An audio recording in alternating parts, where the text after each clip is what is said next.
She was an actress, director, and screenwriter, and on a normal day in November, she arrived at her apartment to write.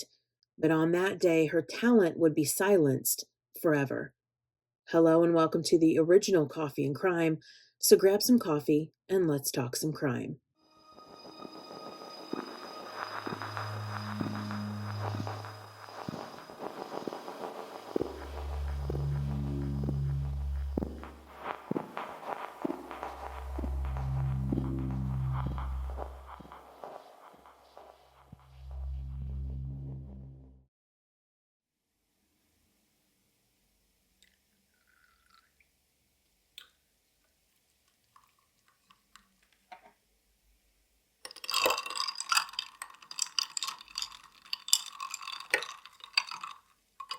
Greenwich Village, or simply the Village, is a neighborhood on the west side of Lower Manhattan in New York City. The village contains the Meatpacking District, the West Village, Washington Square Park, and New York University, along with other appealing features. And in the 20th century, it was known as an artist's haven.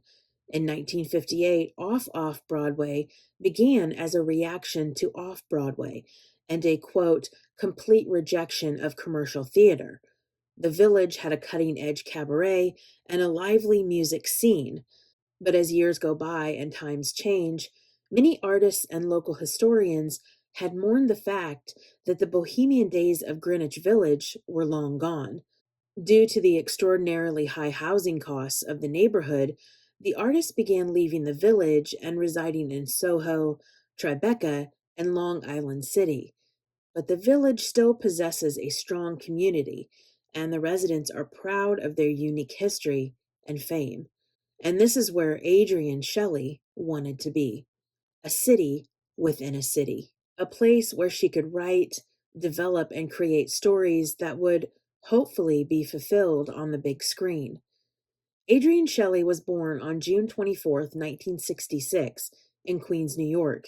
She began performing when she was around 10 years old, and her professional debut was playing Annie in a summer stock production.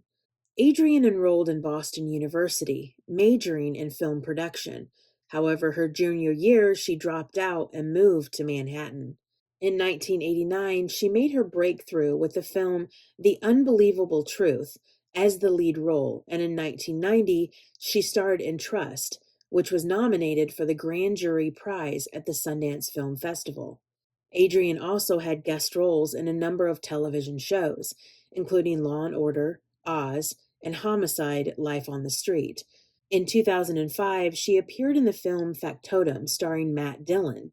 During the 1990s, Adrienne began focusing on her career behind the camera, writing and directing 1990's I'll Take You There, in which she appeared alongside Ali Sheedy.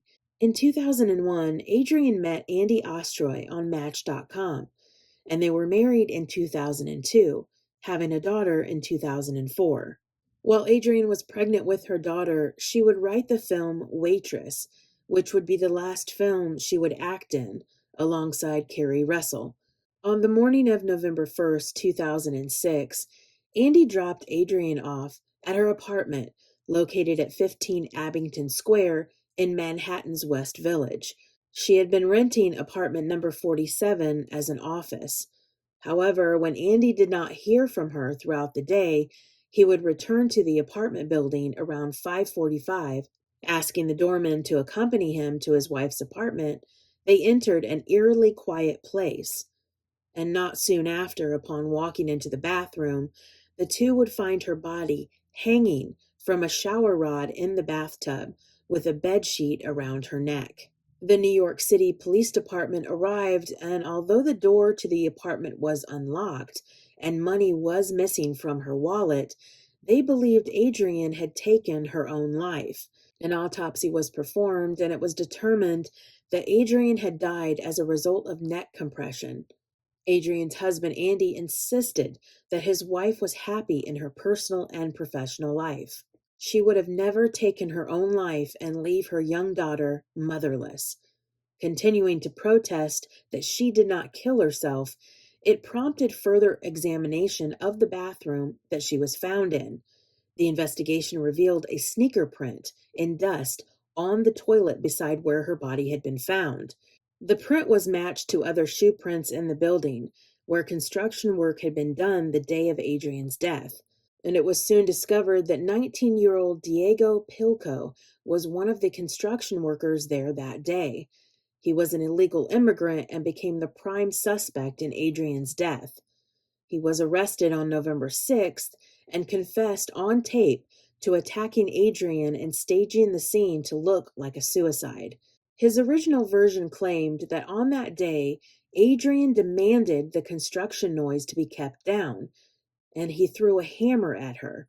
Afraid she might make a complaint that could result in deportation, he followed her back to her apartment.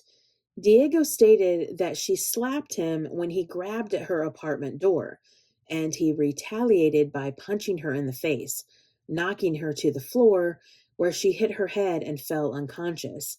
Believing he had killed her, he then hanged her to make it appear she had committed suicide.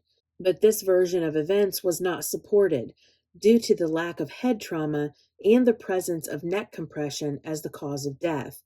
Then, in 2008, Diego gave another version of the murder. He stated that he was returning to work after lunch when he noticed Adrienne returning to her apartment in the elevator. He then decided to follow her and rob her. He said he waited on the landing of Adrienne's apartment as she entered and left the door open. He claimed he intended to steal from her purse.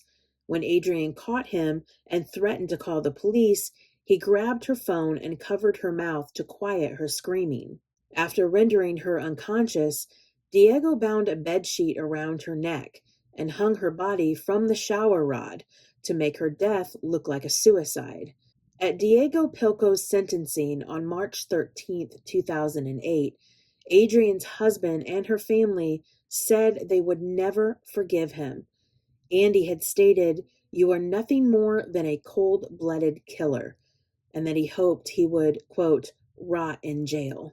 He went on to say that, quote, Adrienne was the kindest, warmest, most loving, generous person I knew. She was incredibly smart, funny, and talented, a bright light with an infectious laugh and huge smile that radiated inner and outer beauty. She was my best friend, and the person with whom I was supposed to grow old with. It was revealed that an acquaintance of Diego's claimed that he still owed a debt on the $12,000 he had paid to be smuggled into the U.S. as an illegal immigrant, and that he lived in the basement of a building owned by his employer. And one of Adrienne's neighbors told reporters that Diego's stares had made the neighbor feel uncomfortable when she walked past him. Andy Ostroy would go on to sue the contractor, Bradford General Contractors, for hiring his wife's killer, and allege the complaint that Adrienne would still be alive if the contractor had not hired Diego. He also went on to hold the owners and management of the building liable for his wife's murder. But on July 7th, 2011, the lawsuit was dismissed. The court determined that Andy had not established legal grounds to hold the contractor liable. After her death, Andy established the Adrienne Shelly Foundation, a nonprofit organization that strongly supports female filmmakers. Before Adrienne's murder, her film, Waitress, was accepted into the 2007 Sundance Film Festival. During the festival, the film was bought by Fox Searchlight Pictures and drew more than $19 million at the box office. On August 3, 2009, the Adrienne Shelly Garden, located on the southeast side of Abington Square Park at 8th Avenue and West 12th Street, was established by her husband. It faces the building where Adrienne was murdered. Andy also directed a documentary about Adrienne's life, simply titled Adrienne, in which he has conversations with her murderer in prison. It premiered on December 1st, 2021 on HBO. Adrienne was only 40 years old when she was murdered, still too young to die, still more life left to live, and still more talent to put out into the world. Thank you for watching the original Coffee and Crime. Join me every Tuesday as I delve into the darker part of our society with another episode of Coffee and Crime. I'll see you next time.